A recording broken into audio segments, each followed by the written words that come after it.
Hi, my name is Dr. Roman and this, Dr. Mark. we are both part of Pacific Park Family Dental.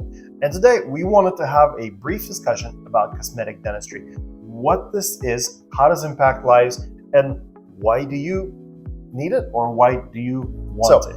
Let's go over the basics. What is cosmetic dentistry? What's the difference between general dentistry and cosmetic dentistry? So I'm going to have Dr. Mark start out the discussion. So general dentistry. Any general dentistry should be cosmetic. Any work that you need to do needs to look good.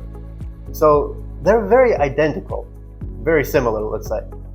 But cosmetic dentistry usually refers to anything done in the interior sextant from canine to canine that you can really see when you smile. That includes teeth whitening, veneers, crowns, braces, but there is a significant overlap with general dentistry because when you do any fillings in the front, they also need to look good. So they are also cosmetic in a sense. And that's exactly right. You know, so many times I see patients come to me and they have had crowns done, but it wasn't done in one single seamless, systematic way. So they will have a crown done 3 years ago, another crown done 1 year ago, another filling done at some point. And what you have is this conglomerate of dentistry that was done, but it's not cosmetic because the shades haven't been matched, the shapes haven't been matched, and it looks like different people did them because that's exactly what happened. And what you have is, okay, good dentistry, but it's not good looking. And exactly what Mark said is any good dentistry, it has to be looking good because what are we trying to simulate when we're building teeth?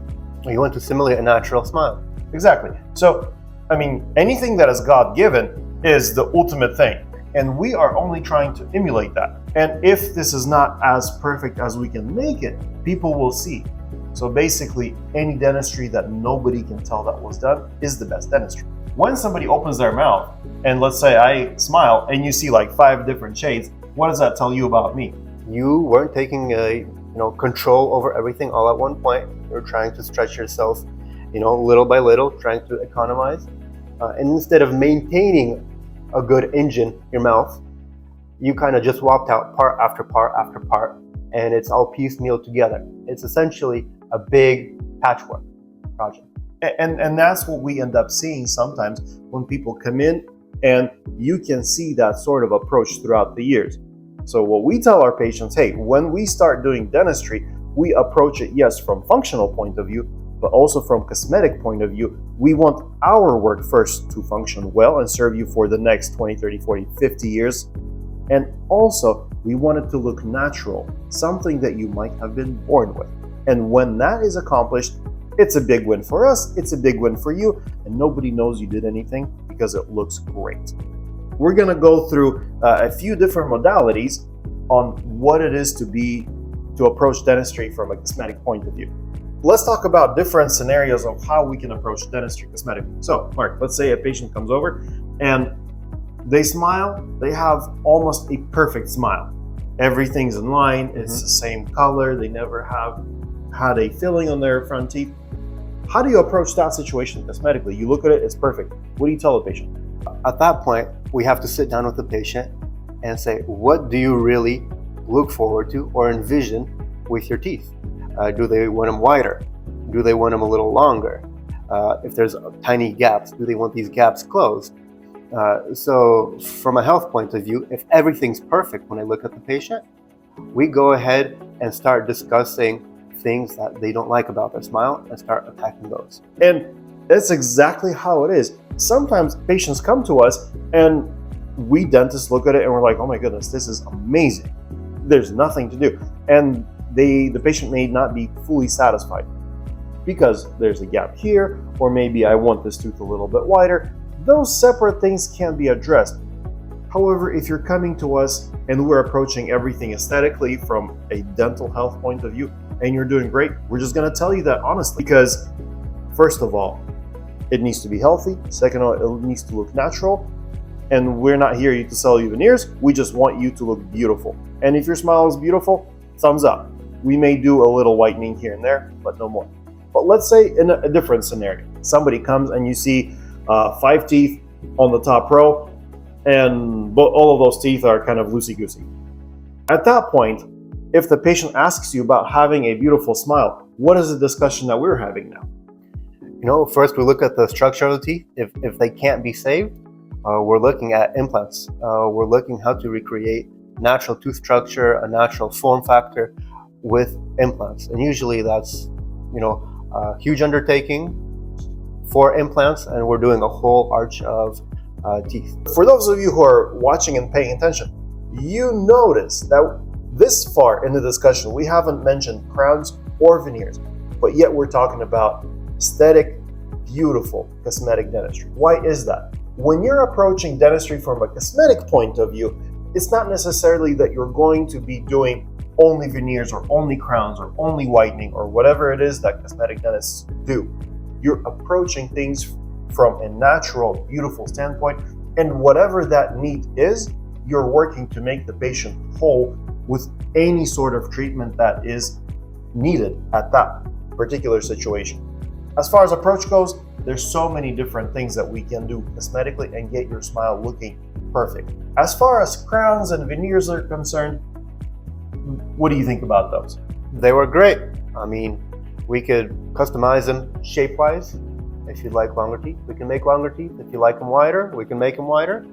There's pretty much limitless possibilities. I've had patients who wanted even tattoos on their teeth. So that's also in the realms of possibilities. That really depends on the patient.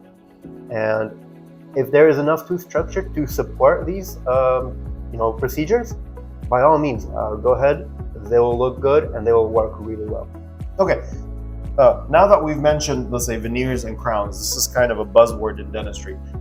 Can you briefly say, like, okay, well, this is a crown, this is a veneer, this is when we use this? Yeah, go ahead. Sure. So a veneer is just a face on a tooth, right? So if we're looking at a tooth over here, this is your cheek side, you smile. A veneer is a thin porcelain sheet right here. Got it. So when I'm looking at a veneer, and this is your tooth, all a veneer is this portion? Yes. Okay, so what is a crown then? A crown is a cap. It sits on the tooth like a hat.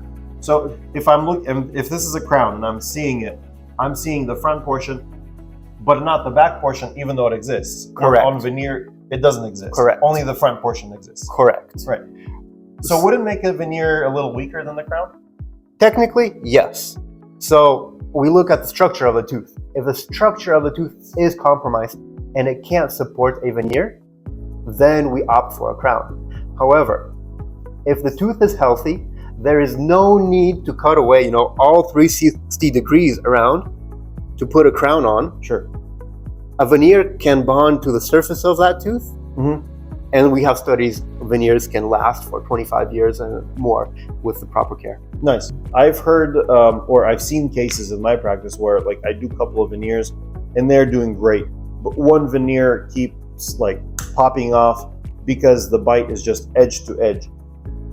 So as far as I have seen, like, there is a little bit of case selection for what will sustain a veneer and where a crown is a little bit more necessary than just a veneer.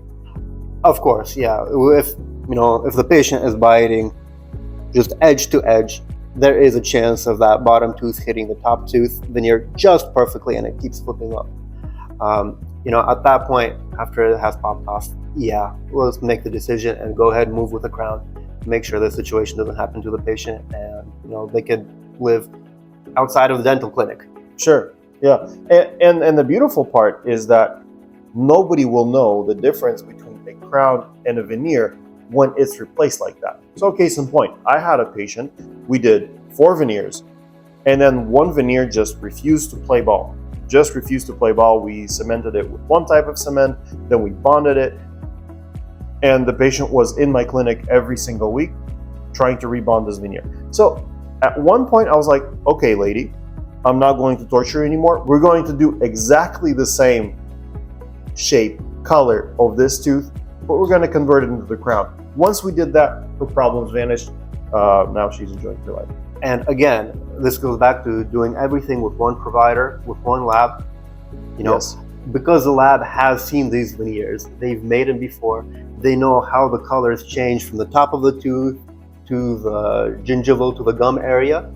they know how to recreate all of that. So getting that match is so much quicker and it looks almost identical. And that's so true. When we're doing a case from start to finish, my lab guy colors everything. So he looks at your front teeth to make sure that the color gradation is the same. But if you take one block of zirconia, you do the crowns here, and then you take another block of zirconia and you do the crowns here, the shade will be slightly different. So the field of dental laboratory is always shifting just a little bit.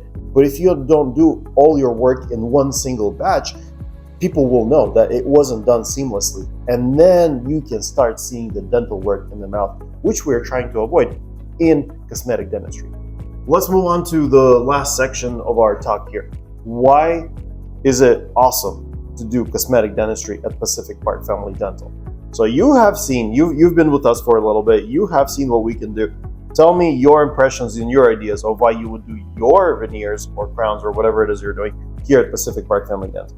Yeah, so first of all, we communicate with one lab and one master technician that does all of our cases. We send photos, we send shade guides. Communication and relationships are very tight-knit. We provide, the utmost quality and care between cases. Furthermore, we go through a series of temporaries, and these temporaries are very aesthetic. They almost look like the real thing. So the patient can look and say, wow, I really like this shade. Wow, I really like this shape. And we go through a series of these steps to get the temporaries dialed in just the way you want them before jumping into the final, so you can be happy with the final smile. I've seen that happen. I've seen patients go in for cosmetic dentistry. They get final result within like 1 to 2 visits, and they have this wow effect. Okay, wow, my teeth are beautiful. And then they live with those teeth, and sometimes there's a lisp that doesn't get resolved. Or for example, there is anatomy that they don't quite like. They want the teeth to be a little bit more rounded, or a little bit longer, or a little bit wider. And all those things you only find out after a few weeks of actually wearing those crowns. It's like a brand new set of shoes. You're not going to develop blisters just by walking around the department store. You need to take the shoes on a hike somewhere to an event, and then you know where the pain spots of those shoes are. You get those blisters. So what we do, we try to avoid blisters altogether. We break in the shoes for you while you're in the clinic, so to speak. So we make sure that our crowns work for you individually. And this is why we custom make them. And how do you custom make something? You make it so many times over and over and over and over until you say, perfect. So we don't just give you one smile. We give you a smile and then perfect it to what you think it should be. We go through reiterations. You may have 4 or 5 smiles by the time you finish with the temporaries and say, I want this one.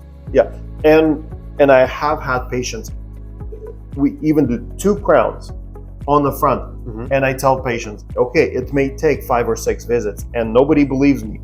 But then I give them first temporaries, and they're like, well, I'd like to change this just a little bit. And then at first they feel a little bit shy, and then the second visit they're like, oh yeah, and I'd like to change this. And they always come up with new ideas of what they want because they go talk to their husbands, their wives, their friends. The patients do grow as they, start analyzing their teeth more and more often. And then as you get to that final result, and they kind of talked it out with you, they've seen what they want and they've gotten their best look in mind. You give them the finals, and then they're happy. They know that this is the best result they could have possibly gotten, and they're going to live with that for the next 30 to 40 years. And if you ask me, like, what am I willing to live with for the next 30 to 40 years? It has to be perfect. Oh yeah, it just has to be. And if we haven't gone through that process, well, how do you know if you're going to like it in the long term? You need to sweat the process out before you know, okay, we've arrived. Exactly. And after you sweat the process out, these patients take care of their teeth. They do. They come to their cleanings, they make sure everything is spotless. And this is where you see the greatest payoff in our patients, where they get to keep their, crowns and fillings all the way up into their 80s and even longer. Yep, it's exactly like that. So basically, you've heard how we do cosmetic dentistry, how we approach cosmetic dentistry, and to us, all dentistry is cosmetic dentistry. When you get dentistry at Pacific Park Family Dental, we are thinking function and beauty, so whatever you get is going to look great. So if you want to talk to either one of us about this, just give us a call at 360-726-6107. Either myself or Dr. Mark will sit down with you, kind of look at what you're having and explain your options.